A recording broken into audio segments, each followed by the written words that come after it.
Andhra Pradesh, Nara Chandrababu Naidu garu. He's one of the few leaders in the world on the development path and building a greenfield city. Request. No. We are telling facts about you, sir. We are telling on real facts. The most development-oriented person we know. Request you to give your guidance.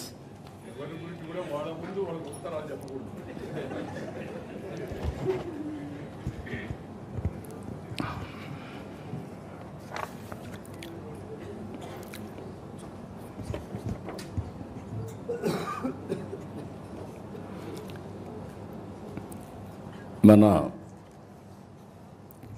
అందరి అభిమాన నాయకురాలు,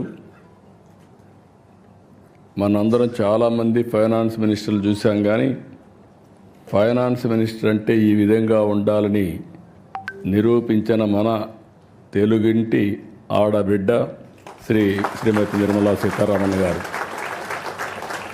మన నేల గర్వపడుతుంది. దేశ సేవలో పునీతమైనప్పుడు, మన వ్యక్తులు చేసినప్పుడు మనకుండే ఆనందం ఇంకా ఎక్కువ ఉంటుంది. అలాంటి మంచి కార్యక్రమాలు చేస్తున్నటువంటి ఫైనాన్స్ మినిస్టర్ గారికి, వెంకయ్యనాయుడు గారు ఇప్పుడే చెప్పారు, గౌరవనీయులు పద్మవిభూషణ్. నేను చిన్నప్పటి నుంచి చూశాను. ఫస్ట్ టైం ఇద్దరం ఎమ్మెల్యేలుగా 1978లో అసెంబ్లీలో ప్రవేశించాం. అప్పటికి ఇప్పటికీ ఏమాత్రం కూడా పవర్ తగ్గలేదు. అదే పంచుంది. ఇంకా అవసరమైతే పంచి పెంచుతున్నాడు తప్ప ఎక్కడ తగ్గే పరిస్థితులు లేరు. ఆ రోజుల్లో మేము అసెంబ్లీకి వస్తే, నేను ఆ తర్వాత 1980లో మంత్రి అయ్యాను. ఎవరైనా సరే అసెంబ్లీలో ముఖ్యమంత్రితో సహా మంత్రులతో సహా భయపడతారంటే అప్పుడు వెంకయ్యనాయుడు గారికి, జైపాల్ రెడ్డికి భయపడేవాళ్ళు. జైపాల్ రెడ్డి గారు ఇంగ్లీష్లో మాట్లాడేవారు, వెంకయ్యనాయుడు అచ్చ తెలుగులో అప్పటికి ఇప్పటికీ అదే పందాలో మాట్లాడుతున్నాడు. నిర్మోహమాటంగా తనకున్న అభిప్రాయాలు చెప్తూ ఉంటాడు. ఒక విధంగా చెప్పాలంటే అధికార పార్టీలో ఉండేవాళ్ళు కూడా వెంకయ్యనాయుడిని ఎప్పుడు అభినందించేవాళ్ళు. ఎందుకంటే చాలా బాగా మాట్లాడుతున్నాడు, మా గౌరవం పెరుగుతుందని. అలాంటి పవర్ఫుల్ స్పీచెస్ ఇచ్చారు. తర్వాత మనిషిలో కూడా కమిట్మెంట్ చూస్తే, ఆగస్ట్ క్రైసిస్ వచ్చినప్పుడు ప్రజాస్వామ్య పరిరక్షణ కోసం ముందుండి మళ్ళీ ఎన్టీ రామారావు గారిని ముఖ్యమంత్రి చేసే వరకు పోరాడిన వ్యక్తి వెంకయ్యనాయుడు గారు. ఈరోజు వారు చెప్పినట్టు ఒక చిన్న గ్రామంలో పుట్టిన, సాధారణ కుటుంబంలో పుట్టిన, అంచెలుగా ఎదిగి భారతదేశంలోని అత్యున్నతమైన స్థానంలో చేరారు. వారికి మనస్ఫూర్తిగా మనం అందరం కూడా, ఈరోజు రిటైర్ అయినా ఎంత హోందాగా ఉన్నాడు అంత హోందాగా ఉన్నారు అలాంటి వెంకయ్యనాయుడు గారు. ఇకపోతే దగ్గుపాటి వెంకటేశ్వరరావు గారు, మా తోడలుడు.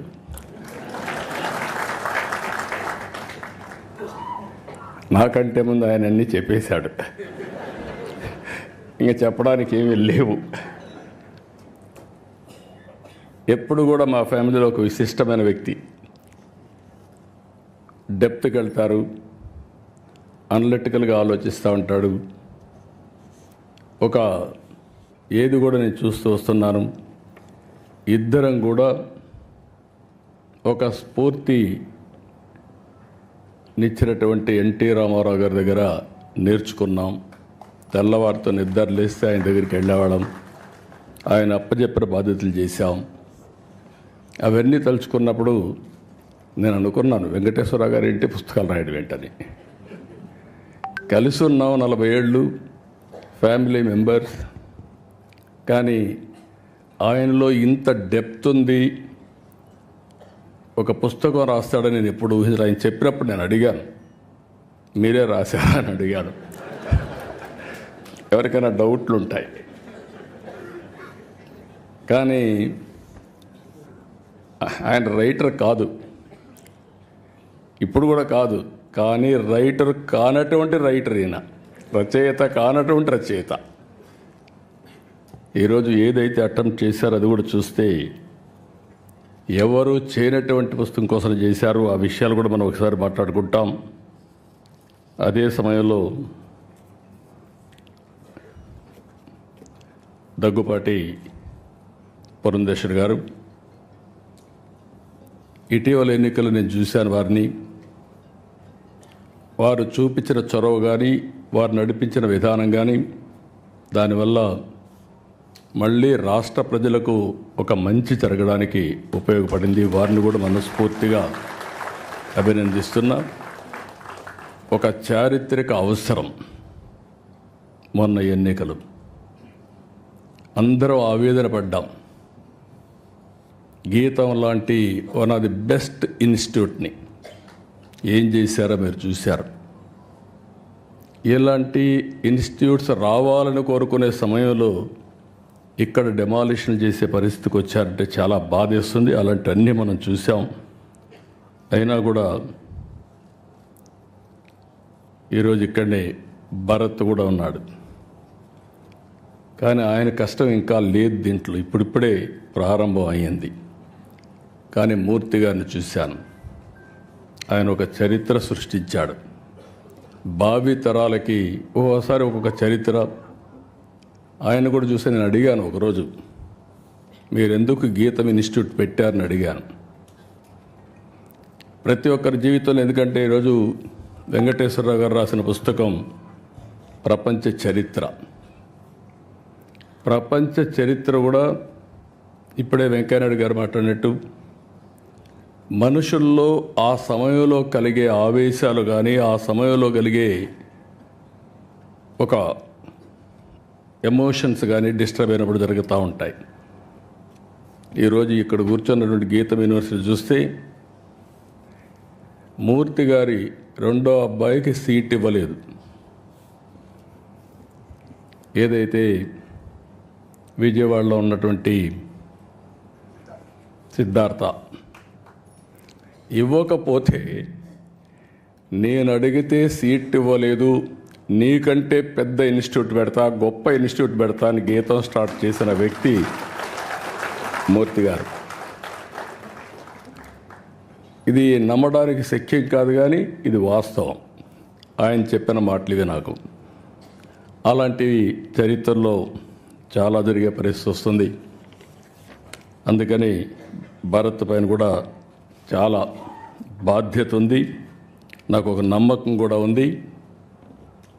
మూర్తి గారి స్ఫూర్తి ఉంది. ఈ ఇన్స్టిట్యూట్ని బ్రహ్మాండంగా చేస్తారని చెప్పి ఆశిస్తున్నాం.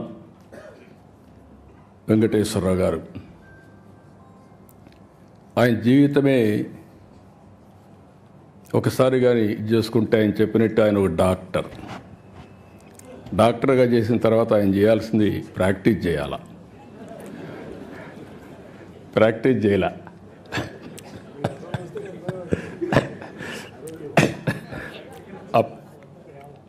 మంత్రిగా ఉండి డాక్టర్గా ప్రాక్టీస్ చేశాడు, అది వేరే విషయం. ఆయనకు మెడికల్ అండ్ హెల్త్ మినిస్టర్ ఇస్తే ఈయన ప్రాక్టీస్ చేశాడు. కానీ డాక్టర్గా చదివినప్పుడు చేయలేదు, అది నేను చెప్పేది. కానీ డాక్టర్గా చేసి సినిమాలు తీశాడు. అంటే ఒక జీవితంలో ఏ విధంగా ఉంటాయనేది ఒక ఎగ్జాంపుల్.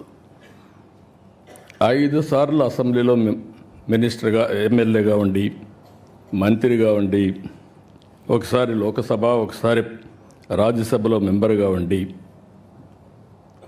ఇలాంటి ఆలోచనలు చేసేవాళ్ళం. ఇప్పుడే వెంకయ్యనాయుడు గారు చెప్పినట్టు తిరగాలని ఆలోచిస్తాం తప్ప మళ్ళీ పుస్తకాలు చదవాలని ఆలోచించాం. తిరగడానికే సరిపోతుంది. అది ఒక వ్యసనంగా తయారవుతుంది. ఇప్పుడు వెంకయ్యనాయుడు గారు ఉండలేరు. ఆయన అంటున్నాడు, నేను రిటైర్ అయినాన్ని. కానీ రిటైర్ కాలా.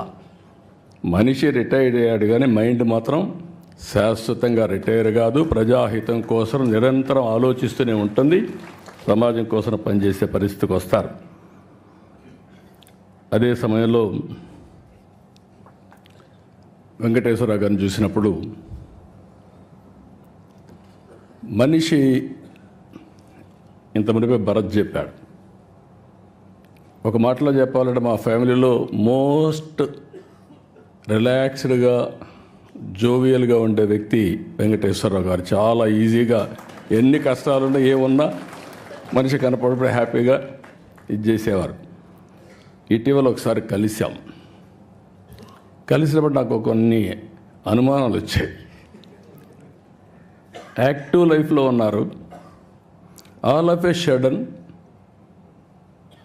రిటైర్డ్ లైఫ్ మారుగా హ్యాపీగా ఉన్నారు, ఎట్లా స్పెండ్ చేస్తున్నారు మీ టైము అని అడిగాను.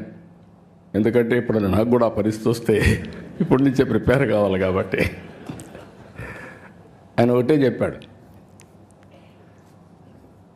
చాలా హ్యాపీగా ఉన్నా, నిద్రలేస్తే బ్యాడ్మింటన్ ఆడుకుంటా, వచ్చిన తర్వాత మనవరాళ్ళు వాళ్ళతో ఆడుకుంటా, అక్కడి నుంచి కసపు గాసిప్ ఎవరిన ఫ్రెండ్స్ వస్తే చేసుకుంటూ ఉంటాం. మళ్ళా ప్యాక్ ఆటకు పోతాడు, మధ్యాహ్నం అయితే ప్యాక్ ఆటకు పోతా, ఆడొక 2 గంటలు ఆడితే మైండ్ స్టిమ్యులేట్ అవుతుంది, హ్యాపీగా వచ్చి నిద్రపోతాను. What a wonderful life.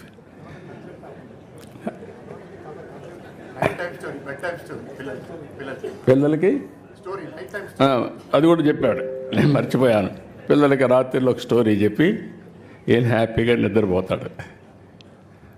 అదే మరి ఫ్రెండ్స్తో కలిసి విదేశాల్లో తిరగడం ప్రారంభించాడు. పోయినప్పుడు అక్కడ కూడా ఈ అధ్యయనం చేయడం ఇవన్నీ చేశారు. కానీ ఇన్ని పనులుండి ఇప్పటికి మీరు ఒకసారి చూస్తే ఒక 5 పుస్తకాలు రాశాడు ఆయన.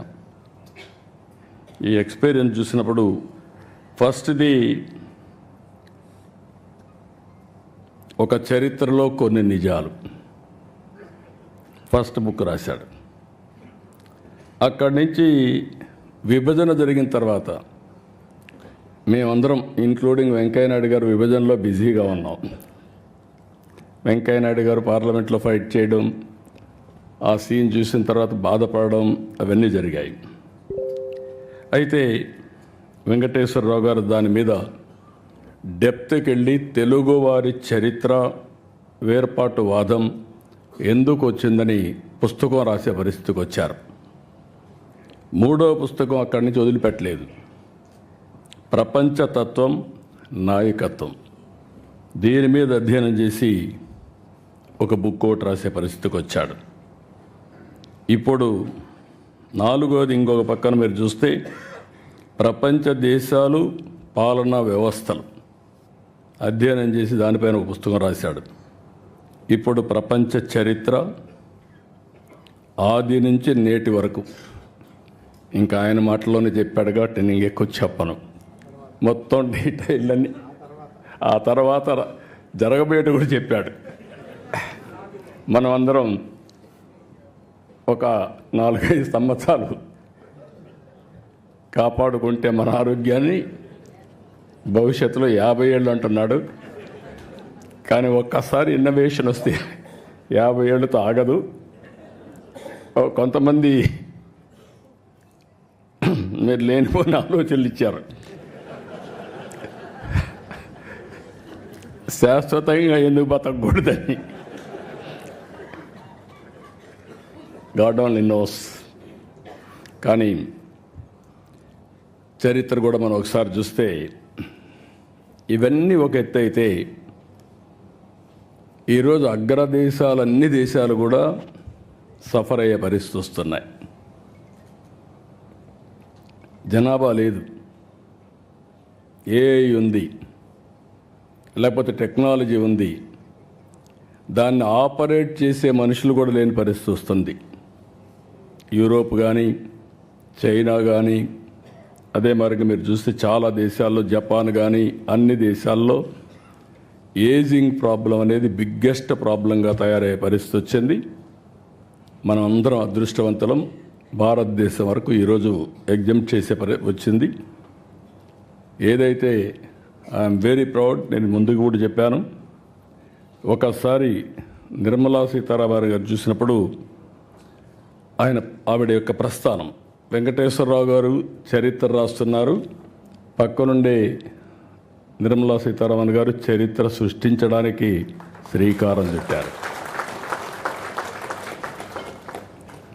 ఇది ఒకసారి మనం చూసినప్పుడు, వారి ప్రస్తావాన్ని చూసినప్పుడు, ప్రయాణం చూసినప్పుడు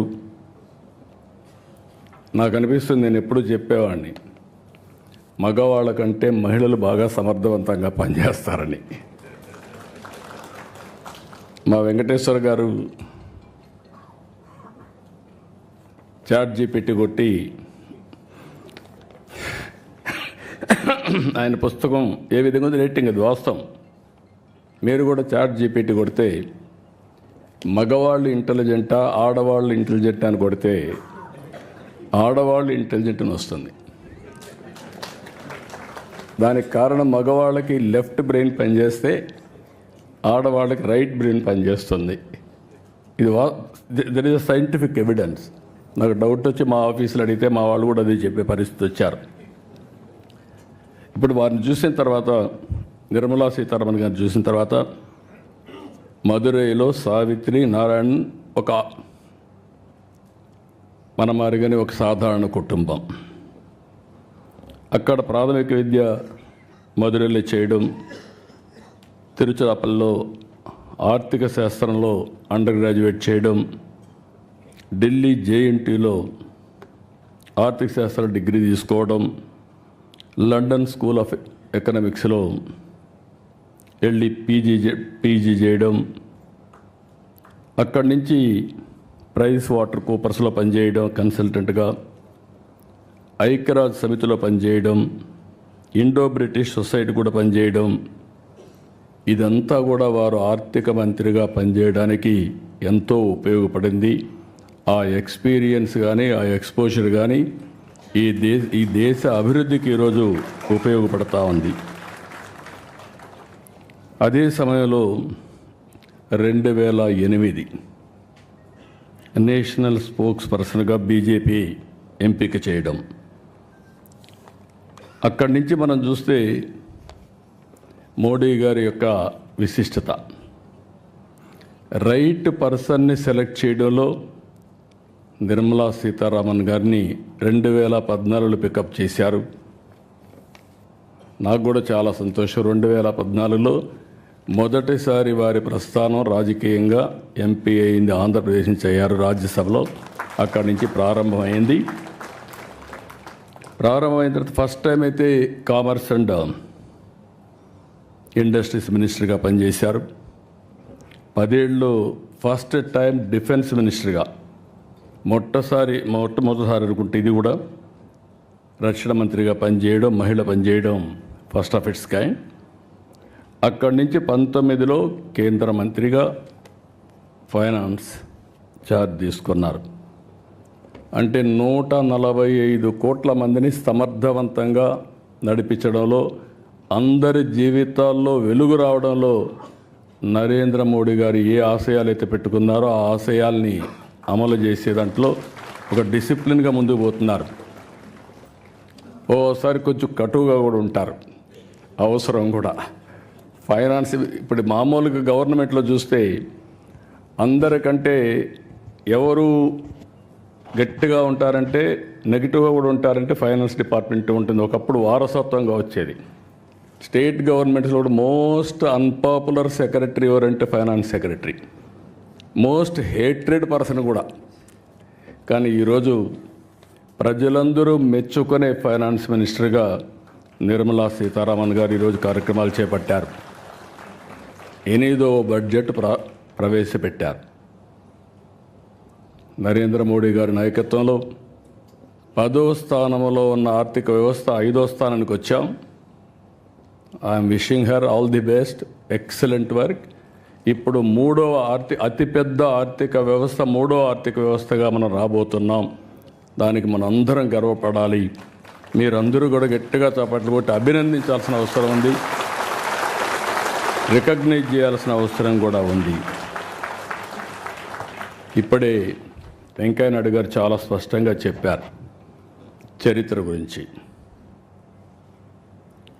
చరిత్ర అనేది అందరం కూడా నెమరు వేసుకోవాల్సిన అవసరం ఉంది. అదే సమయంలో చరిత్రను నెమరు వేసుకునే సమయంలో చరిత్రను సృష్టించే అవకాశం భారతదేశానికి ఈరోజు వచ్చింది. ఈరోజు మనందరం చూస్తే ఆర్థిక సంస్కరణలు 1991లో వచ్చాయి. మన తెలుగు బిడ్డ పివి నరసింహరావు గారు ఆర్థిక సంస్కరణలు ప్రారంభించారు. అక్కడి నుంచి ఐటీ వచ్చింది. ఇండియా ఫస్ట్ మూవర్ కింద మూవ్ అయ్యాం. మూడోది demographic dividend as a wind fall gain కింద మనకు వచ్చింది. దీంతో మన వాళ్ళందరూ చూస్తే ఒకప్పుడు ఎవరైనా మాట్లాడితే జూయిష్ ఇస్ ది బెస్ట్ అనేవాళ్ళు. ఇప్పుడు ఏ దేశానికి పోయినా ఇండియన్స్ ఆర్ ది బెస్ట్ అనే పరిస్థితికి వచ్చారు. దాంట్లో తెలుగు వాళ్ళు అగ్రస్థానంలో ఉన్నారు. దానికి నేను గర్వపడుతున్నా. చరిత్ర సృష్టించే ఈ సమయంలో ఏమాత్రం కూడా అశ్రద్ధ లేకుండా అందరం కష్టపడితే నాకు ఏమాత్రం అనుమానం లేదు, వికసిత్ భారత్, స్వర్ణ ఆంధ్రప్రదేశ్. ఈరోజు కష్టాలు ఉన్నాయనే ఉద్దేశంతో నేను ఆత్మస్థైర్యాన్ని పోగొట్టుకోవడానికి సిద్ధంగా లేను. ఈరోజు మీరు చూసినప్పుడు ఇప్పుడే వెంకయ్య నాయుడు గారు చెప్పారు, మీరు ఓవర్ కాన్ఫిడెంట్గా ఉన్నారని చెప్పి. కరెక్టే, కానీ ఆశ ఉంది. ప్రధానమంత్రి గారు 2047కి భారతదేశాన్ని ఒక అగ్రదేశంగా 1-2 ఆర్థిక వ్యవస్థలుగా తయారు చేయాలనుకున్నప్పుడు అందులో నెంబర్ 1 స్థానంలో నా తెలుగు జాతి ఉండాలనేది నా ఆకాంక్ష. అదే సమయంలో ఈరోజు చాలా కష్టాలు ఉన్నాయి. నేను ఇప్పుడు కూడా వస్తూ నిన్న ఢిల్లీకి వెనుపడి అడిగాను. నేను మార్నింగ్ కూడా ఒక మాట అన్నాను మినిస్టర్ గారితో. ఆవిడ ఎంత ప్రాంప్ట్గా నేను నాకు ఇబ్బందులు ఉన్నాయని చెప్తే, చెప్పడమే కాదు డైరెక్ట్గా నా ముందరనే ఫోన్ చేసి ఇమీడియట్గా ఫండ్స్ రిలీజ్ చేయమని. తర్వాత ఈ రోజుకి నాకు ఆ డబ్బులు కూడా వచ్చాయి. వచ్చిన తర్వాత మార్నింగ్ వండుకొని వారు మాట్లాడుతుంది, మీకు పని కూడా అయ్యిందండి అని చెప్పారు. చాలా సంతోషం చెప్పాను, కంగ్రాచులేషన్ చెప్పాను. నేను ఒకటే చెప్పా, ఆంధ్రప్రదేశ్ వెంటిలేటర్ మీద ఉంది. మీ డాక్టర్గా మీరు ఇచ్చిన మెడిసిన్ వల్ల వెంటిలేటర్ నుంచి బయటకు వచ్చాం. ఇంకా కూడా ఆరోగ్యం బాగుపడలేదు. ఇంకా కొన్ని రోజులు మీ ట్రీట్మెంట్ అవసరం మేడం అని చెప్పి మార్నింగ్ కూడా రిక్వెస్ట్ చేశా. పేషెంట్ వెరీ స్ట్రాంగ్, కానీ శక్తి లేకపోతే ఎటైనా పోయే పరిస్థితి వస్తుంది. ఆ సరైన సమయంలో అటు ప్రధానమంత్రి గారు కానీ, కేంద్రంలో ఉండే మంత్రులు కానీ, ప్రత్యేకంగా ఫైనాన్స్ మినిస్టర్ గారు పూర్తిగా సహకరిస్తున్నారు. లేకపోతే ఏమాత్రం కూడా మనకు వెసులుబాటు లేని పరిస్థితి ఉండేది. అలాంటిది ఈరోజు మనస్ఫూర్తిగా మీ అందరి తరపున కూడా అభినందిస్తూ, కానీ ఆ శక్తి కూడా మనకు ఉండేది. మీరు చూస్తే 25 సంవత్సరాలు ఐటీ నేర్చుకొని ఈరోజు ప్రపంచమంతా వెళ్ళి ప్రపంచంలో అన్ని దేశాల కంటే మన వాళ్ళు ఎక్కువ తలసరి ఆదాయం సంపాదిస్తున్నారంటే అది తెలుగు వారికి ఉండే శక్తి, సామర్థ్యం, పట్టుదల అని చెప్పి కూడా నేను మీకు తెలియజేస్తున్నా.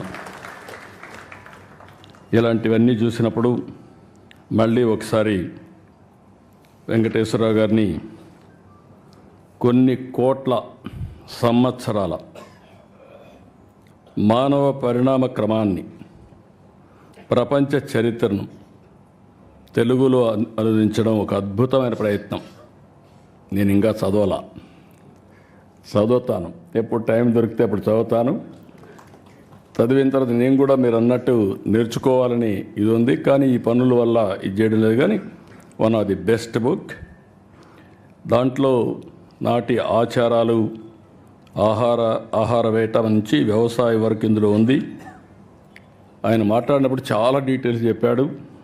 కొన్ని నాకు కూడా అర్థం కాల, ఎందుకంటే నేను చదవలేదు కాబట్టి. అలాంటివి డెప్త్కు పోతే తప్ప, ఒక ఆరాటం ఉంటే తప్ప ఏదో సాధించాలి, ఏదో ప్రపంచానికి తెలియజేయాలి అనే తపనుంటే తప్ప ఇది సాధ్యం కాదు. అందులో ఖండాల విభజన కానీ, తెగల వలసలు కానీ, ప్రాంతాల మార్పులు, మానవ చరిత్రపై వాటి ప్రభావం, యుద్ధాలు, సామ్రాజ్యాల ఆవిర్భావం, మత విశ్వాసాలు, మత పెత్తనాలు, ఇవన్నీ కూడా ఏ విధంగా వచ్చాయన్నీ చెప్పారు. ఇంకొక పక్క బానిస వ్యవస్థ, సామాజిక సంస్కరణలు, నగర రాజ్యాల ఏర్పాటు, అభివృద్ధి, గ్రీక్ పర్షియన్ యుద్ధాలు, వాటి ప్రాముఖ్యత తెలుసుకునే అన్నీ కూడా కూలంకుషంగా ఒక మాటలో చెప్పాలంటే ఏది వదిలిపెట్టకుండా సైన్స్, టెక్నాలజీ, హిస్టరీ, పాలిటిక్స్, ఇజాలు అన్నీ కూడా ఏది జరిగిందో, ఏది పనిచేస్తుందో అవన్నీ కూడా చెప్పారు. ఇంకొక పక్కన భాష, కళలు, వాస్తు, శిల్పం, భూ సంస్కరణలు, సామాజిక న్యాయం, ఆధునిక చరిత్ర, భూస్వామ్య వ్యవస్థలు, తెగలు, జాతులు, భారతీయ రాజులు, కడాన ఇటీవల ఆంధ్రప్రదేశ్లో ఉండే ప్రజా పరిపాలన కూడా అధ్యయనం చేసే పరిస్థితికి వచ్చాడు. అదే మరి దండయాత్రలు, ఇంకో పక్కన చూస్తే అచ్చు యంత్రం నుంచి ఇంటర్నెట్ వరకు సాంకేతిక విప్లవం, ఫ్యూచర్లో ఏం జరగబోతుందో మళ్ళా ప్రిడిక్ట్ చేసి అన్నీ కూడా ఇంత మునుపు వెంకయ్యనాయుడు గారు చెప్పినట్టు చరిత్రను వక్రీకరించకుండా జరిగిన చరిత్రను జరిగినట్టు చెప్పడం అనేది ఏ కొద్ది మంది చేస్తారు. అందులో డాక్టర్ వెంకటేశ్వరరావు గారు ఒక్కరని చెప్పి మీ అందరికీ తెలియజేస్తున్నా. ఇలాంటి మంచి బుక్ రాసిన వారిని అభినందిస్తూ, వీటి కోసం వారెంత తపన పడ్డారు, శ్రమ చేశారు, అన్ని చేసి ఇలాంటి వన్ ఆఫ్ ది బెస్ట్ బుక్ని మనందరికీ అందించారు. ఇది ప్రతి ఒక్క ఇంట్లో కూడా ఉండదగ్గ పుస్తకం, ప్రతి ఒక్క లైబ్రరీలో ఉండవలసిన పుస్తకం. ప్రతి ఒక్కరు కూడా చరిత్ర తెలుసుకోవాల్సిన అవసరం ఉంది. అలాంటి చరిత్ర తెలుసుకోవడానికి సులువైన మార్గం ఈ యొక్క బుక్ అని చెప్పి మరొకసారి తెలియజేసుకుంటూ, మేము మామూలుగా ఎప్పుడూ రాజకీయ మీటింగ్లు ఉంటాయి. ఈరోజు వండర్ఫుల్ మీటింగ్, ఒక ఆత్మీయ సమ్మేళనం నా లెక్క ప్రకారం. మా కుటుంబంలో ఒక మంచి రచయిత అధ్యయనం చేసి ప్రాక్టికల్గా ఏ విధంగా సమాజానికి అందించాలో అందించారు. వారిని మనస్ఫూర్తిగా అభినందిస్తూ, ఆయన ఒకసారి మాట్లాడుతూ తెల్లవారుజాము నిద్ర వచ్చేది కాదు, లేచి మళ్ళీ కాఫీ తాగేసి కూర్చొని రాసి తర్వాత పడుకునేవాడిని అని చెప్పారు. అంటే ఆ పట్టుదల ఉన్నప్పుడు మనిషిలో అలాంటి శక్తి వస్తుంది. ఓసారి నిద్ర రాని రాత్రులు గడుపుతూ ఉంటాం, కానీ అల్టిమేట్గా one of the best achievement. I wish him all the best. Excellent work. మీ అందరి తరపున మరొక్కసారి మనస్ఫూర్తిగా అభినందిస్తూ అందరికీ నమస్కారాలు. జై హింద్.